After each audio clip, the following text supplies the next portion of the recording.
following a chemical weapons attack that killed hundreds of people is only helping to keep President Assad in power.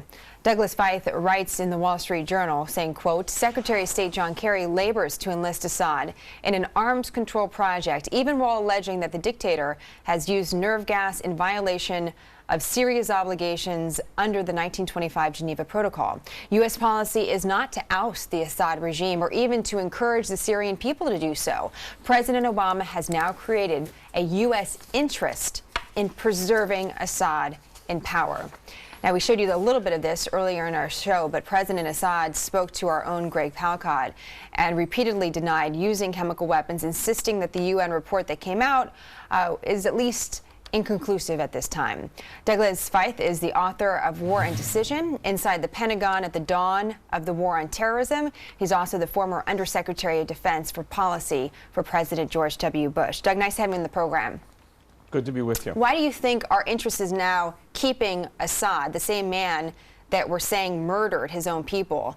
Why are we now preserving him in office? Why do you believe that?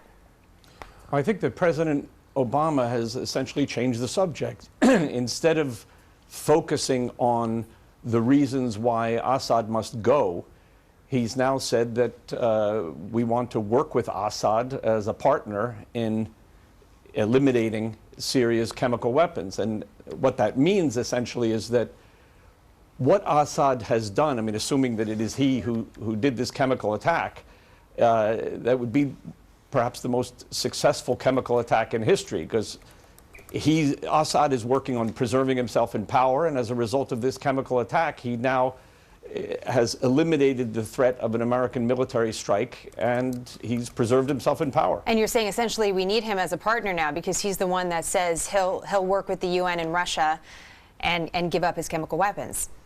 I think that's the administration's view. You know, I've asked lawmakers about this from both parties who did not want military intervention, about elevating Assad to a new level and doing this deal and going the diplomatic route. And their response has been, well, we don't want war. So this is the alternative, and we don't want war, so this is what we're going to do. What about that when experts say, you know, the devil that you know is better than the devil that you don't, and it's okay to leave Assad in power because we know who he is?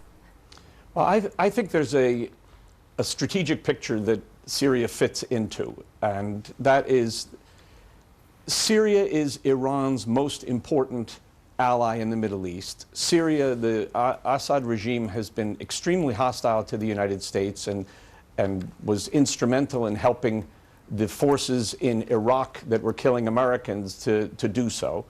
I think the United States has a strong interest in the defeat of the Assad regime. I do not believe that that requires the United States to go to war and land people on the ground or launch an invasion. There are many things that we can do short of an invasion of Syria that could assist the rebels in getting rid of Assad. And as I said, I think the key thing is to see Syria in its strategic context and to see that America does have a very strong interest that the large Iranian and Russian investment in keeping Assad in power is not a success.